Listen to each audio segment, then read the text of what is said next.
Bom dia, boa tarde, boa noite aí, galerinha do nono ano. Tudo certo com vocês?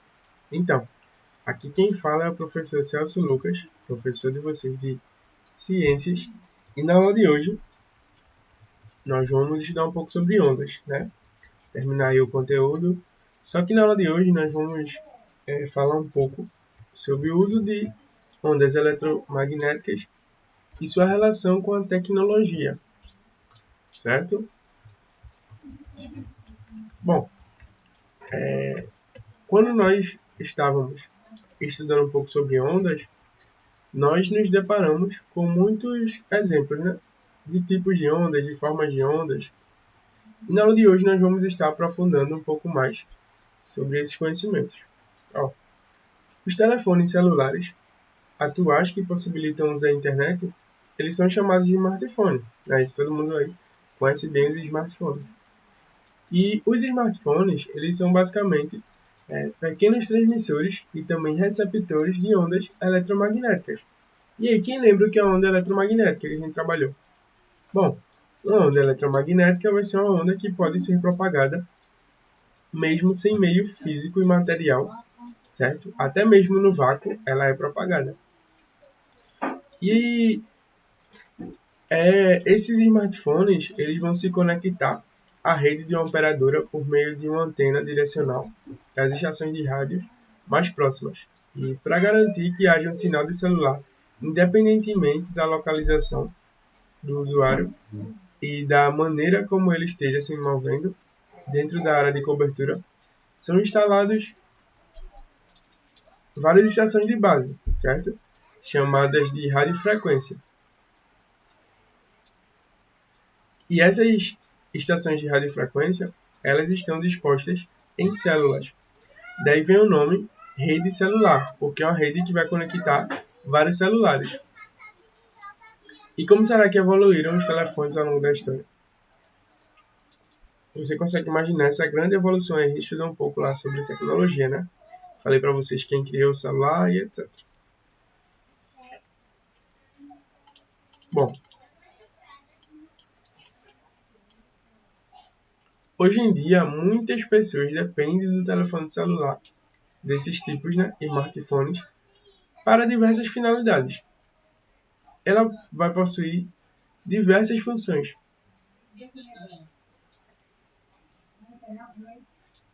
E geralmente, né, uma ligação telefônica, ela acaba sendo apenas uma dessas várias outras funções. Tanto é que as pessoas mais velhas geralmente tinham celulares mais antigos e diziam: esse meu celular daqui, ele não tem isso, não tem aquele outro, mas ele tem crédito, ele faz ligação. E as pessoas mais novas não fazem tanta questão de ter crédito para fazer ligação, e sim para usar a internet. Porque a partir da internet você pode também conversar, fazer chamada de vídeo, fazer ligações só de voz, certo? Mas, apesar dessa evolução, a telefonia celular ela mantém o mesmo princípio do funcionamento de quando ela foi criada, a partir da transformação de informações a partir de um sinal por meio de ondas de radiofrequência. E essas ondas eletromagnéticas com frequências compreendidas entre 3 Hz e 300 GHz são usadas até hoje, certo? Você já parou para pensar o que significa banda no sentido das ondas? Como, por exemplo, banda larga. Bom, uma banda vai ser uma faixa no espectro eletromagnético usada para as frequências da radiocomunicação. São bandas, por exemplo, FM e AM. Para quem gosta de escutar rádio, são exemplos de bandas, certo? E o que mudou nos últimos anos foram exatamente essas bandas, desses sinais.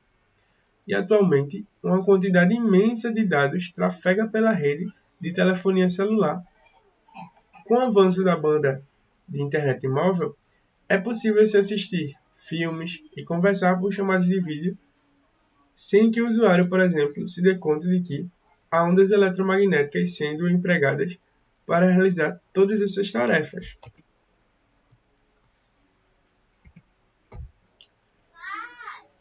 E é um avanço impressionante principalmente quando pesquisamos como o sistema de telefonia era feito lá no século passado.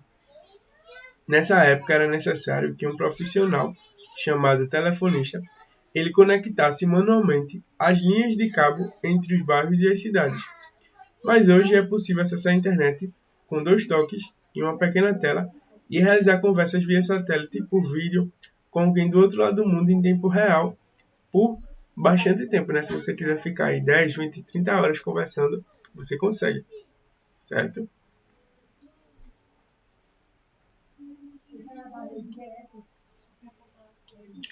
Agora nós vamos ver um pouco sobre as ondas eletromagnéticas e a comunicação.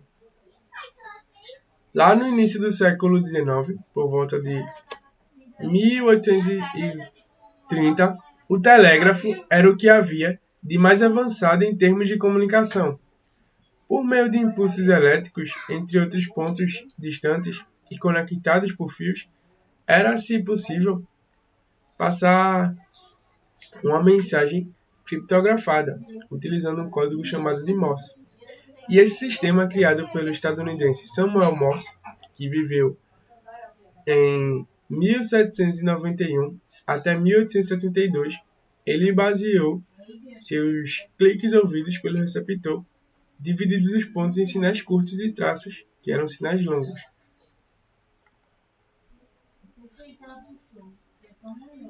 E o uso desse telégrafo e do código Morse foram meios de comunicação que perdurou por mais de 100 anos após sua invenção, certo?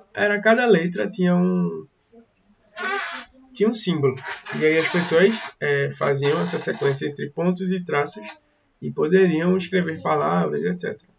Certo?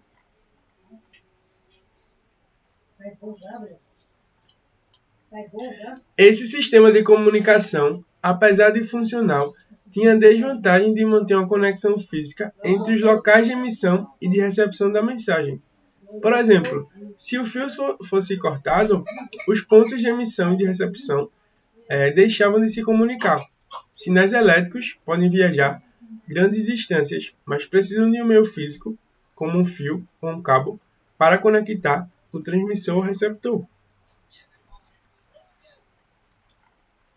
Os sinais de comunicação que utilizam ondas eletromagnéticas não sofrem tais limitações, porque no ar, uma onda eletromagnética viaja a velocidades muito próximas à da luz, fazendo com que os sinais de comunicação modernos sejam praticamente instantâneos, além de não dependerem de um meio físico para serem transmitidas.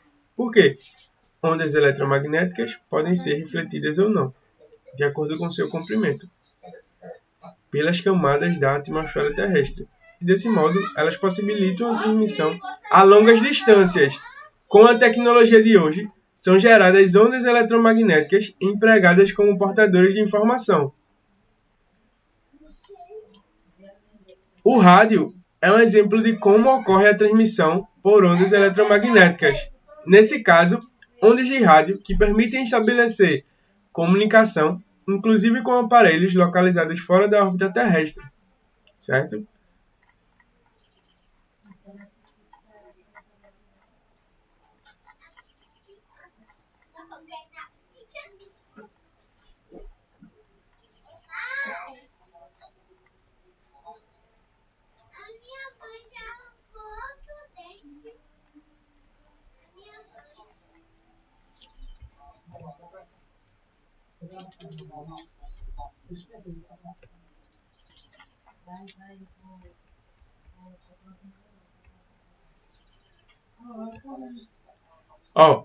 As ondas eletromagnéticas, elas são portadoras eficazes de sinais moduladores. O que são esses sinais moduladores? São sinais que variam uma ou mais propriedades de uma onda periódica com o intuito de transmitir informações.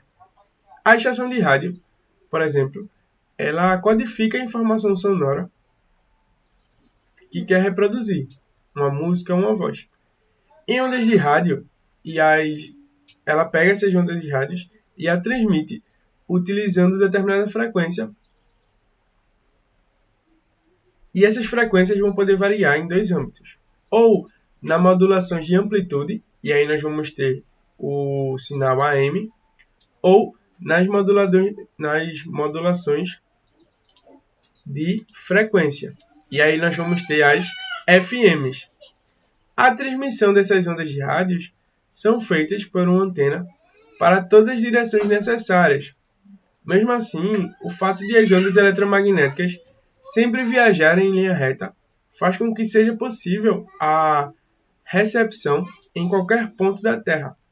O aparelho, por exemplo, o receptor do rádio, recebe ondas eletromagnéticas e as decodifica em uma corrente elétrica que produz o som que ouvimos, por meio de um alto-falante. Ondas de rádio transmitidas em AM são refletidas pela ionosfera, que é uma camada aí da atmosfera, por causa do seu grande comprimento de onda, mas seu alcance vai ser limitado a poucas centenas de quilômetros.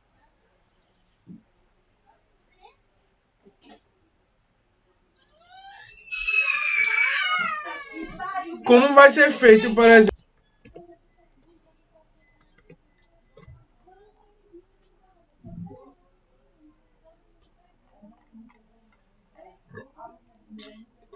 e como é feita essa transmissão por uma estação de rádio? Bom,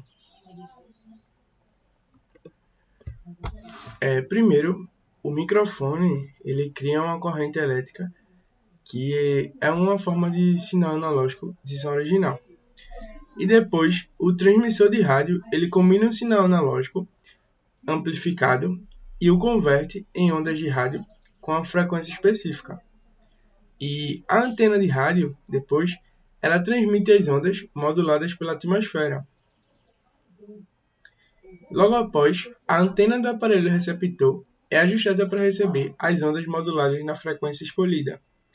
Logo depois, o aparelho receptor ele filtra as ondas de rádio da informação transmitida no sinal analógico. Logo depois, por último, o aparelho receptor converte o sinal analógico em corrente elétrica, que é uma forma que o alto-falante transforma o som, certo?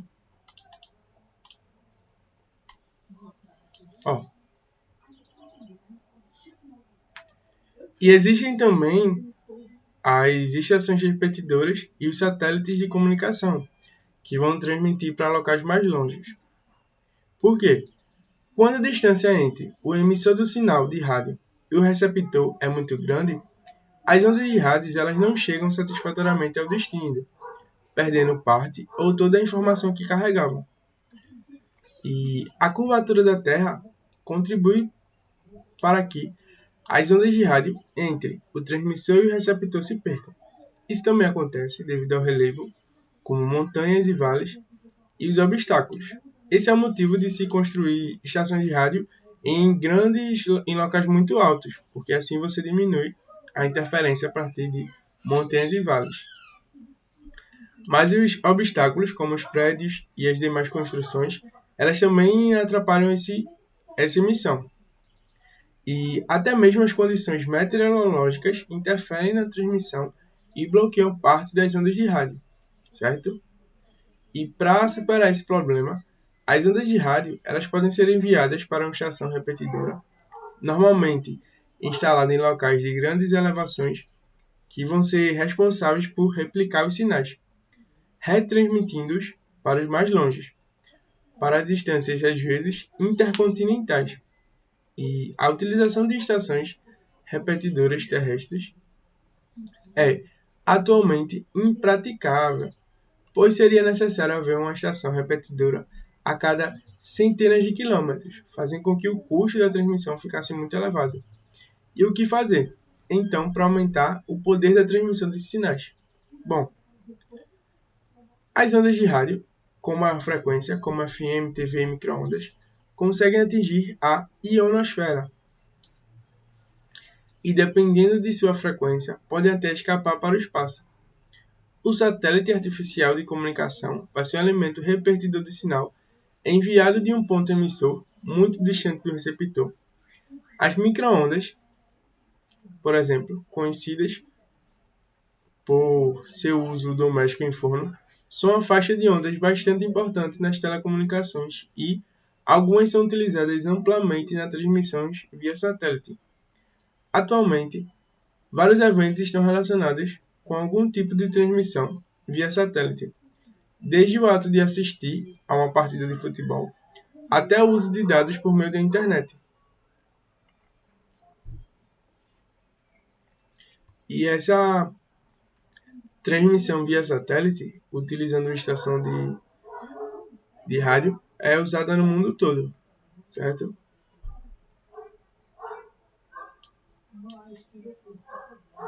E a antena parabólica? Como será que ela funciona? Bom, em locais remotos de difícil acesso, essa comunicação via satélite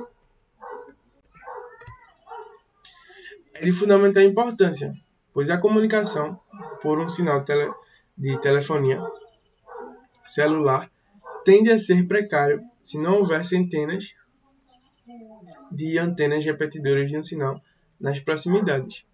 E é comum que nessas localidades o acesso ao sinal de televisão seja por uma antena parabólica, que capta os sinais via satélite, assim como receptores de televisão. Outros equipamentos que possibilitam a comunicação remota via satélite são utilizados, tais como telefones e rádios comunicadores, certo? Vocês sabiam que as ondas de micro-ondas também são ondas de rádio? Bom, outro uso muito comum de ondas de rádio nos dias atuais é a utilização de micro-ondas, conhecidos aí como fornos elétricos. Os micro-ondas, eles são ondas mais energéticas que as ondas de rádio, utilizadas em comunicação e conseguem penetrar alguns centímetros da superfície dos alimentos. As moléculas de água que estão contidas nos alimentos vibram, ou seja, sua energia cinética aumenta, aquecendo a comida e fazendo com que ela cozinhe. Esse é um princípio fundamental da utilização do micro-ondas, certo? Vamos falar agora um pouco sobre o rádio e sua importância para a humanidade. Houve um esforço de muitas pessoas em várias áreas do conhecimento para se compreender a natureza das ondas eletromagnéticas de rádio e também identificar uma forma segura e confiável de gerá-las intencionalmente. Um físico e matemático chamado James Clerk Maxwell, que viveu de 1831 a 1869, ele publicou sua teoria em 1865, que descrevia matematicamente o comportamento das ondas eletromagnéticas, e vários cientistas lançaram-se na busca de aplicações práticas para tais fenômenos. As equações de Maxwell só seriam mais elaboradas cerca de 20 anos depois, pelo físico alemão Heinrich Rutherford Hertz, que viveu de 1857 a 1894, que foi capaz de gerar ondas de rádio através de uma corrente elétrica de alta voltagem, transmiti-las pelo ar e convertê-las novamente em energia elétrica sem nenhuma ligação entre a antena emissora e o receptor. No entanto, foi um cientista italiano, Guglielmo Marconi, que vislumbrou a possibilidade de transmitir informações por meio de ondas de rádio e, utilizando um transmissor de baixa frequência, abaixo de 3 MHz, enviou uma mensagem de radiotelégrafo, que ficou conhecido como invenção precursora das transmissões de rádio, tal qual os conhecimentos hoje em dia. Através do Oceano Atlântico, em 1902, a primeira mensagem de rádio intercontinental. E esse feito se foi possível porque certos comprimentos de onda são refletidos pela ionosfera. Esse efeito é chamado de propagações por ondas ionosféricas ou celestes. E aí começou a era do rádio. E gradativamente, as gerações de onda AM que modificam a amplitude moduladora, popularizou-se na Europa e nos Estados Unidos. E o rádio ele teve uso militar difundido logo após a Primeira Guerra Mundial, tornando-se o mais importante meio de comunicação da época. O auge da popularização do rádio ocorreu entre as décadas de 30 e 50, principalmente durante a Segunda Guerra Mundial. No entanto, esse veículo perdeu a sua hegemonia como principal meio de comunicação. Com a chegada da televisão, entre os anos de 1950 e 1960, o rádio ele foi fundamental para a difusão instantânea de informação, fazendo assim uma democratização cultural e um entretenimento popular. O rádio ele continua a ter muita importância na vida moderna, pois hoje ele é transmitido tanto em ondas AM quanto em ondas FM, e levou um legado de invenções como a televisão, o radar, a transmissões via satélites, o Wi-Fi e o forno micro-ondas.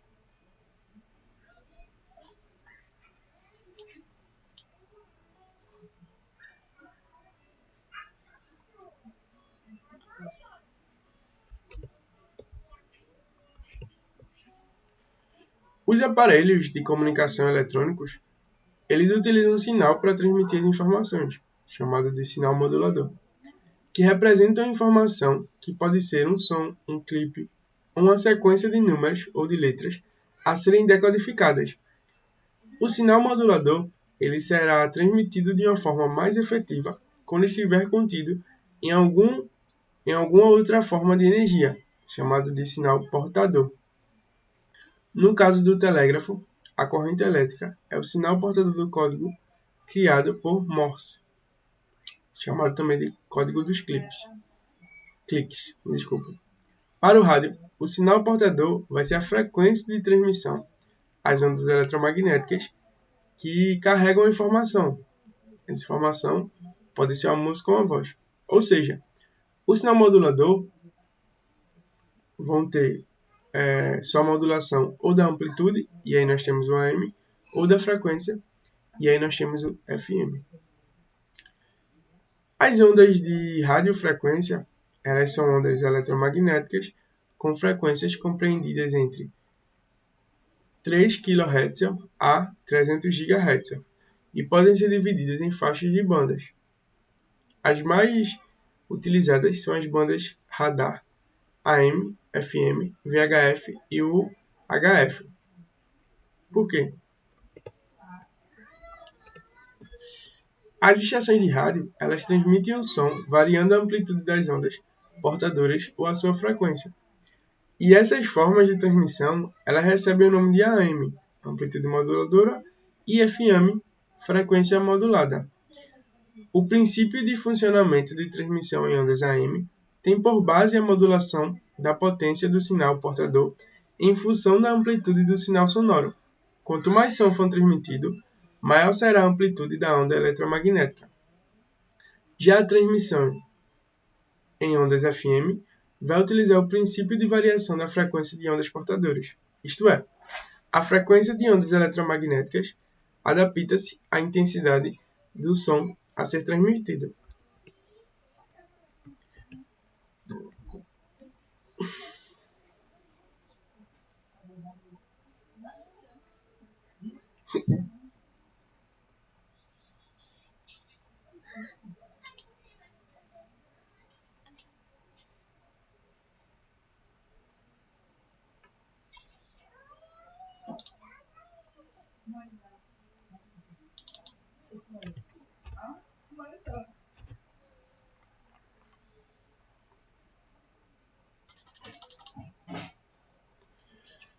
A banda da frequência dos rádios AM ela vai situar-se em 530 e 1700 kHz. Já a frequência de rádio FM ela é situada em 88 e 108 MHz, por apresentarem um comprimento de onda maior. As transmissões de AM elas são refletidas pela ionosfera, enquanto as ondas de rádio FM atravessam essa camada da atmosfera. E essas propriedades das ondas de rádio AM faz com que a transmissão da AM consiga ser propagada mais longe. Todavia, os rádios atuais, principalmente os que têm programações musicais, preferem transmitir em FM devido à melhor qualidade do sinal, pois quanto maior a frequência do sinal portador, maior a quantidade de informação que pode ser codificada por ele. Vamos falar um pouco também sobre a diferença entre sinais analógicos e sinais digitais. Bom, os sinais moduladores, eles podem ser tanto analógicos quanto digitais.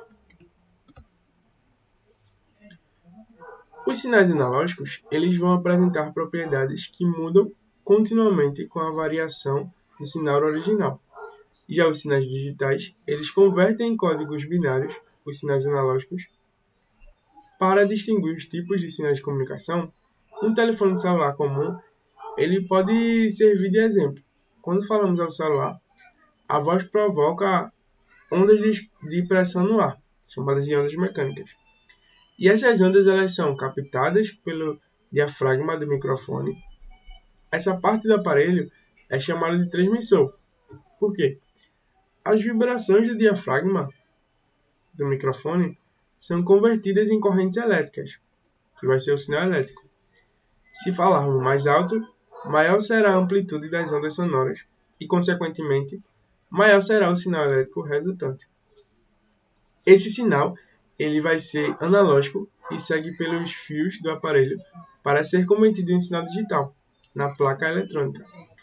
A amplitude do sinal elétrico analógico de voz será medido em determinada frequência ao longo de determinado intervalo de tempo. Para cada medição de amplitude de sinal, será atribuído um valor numérico.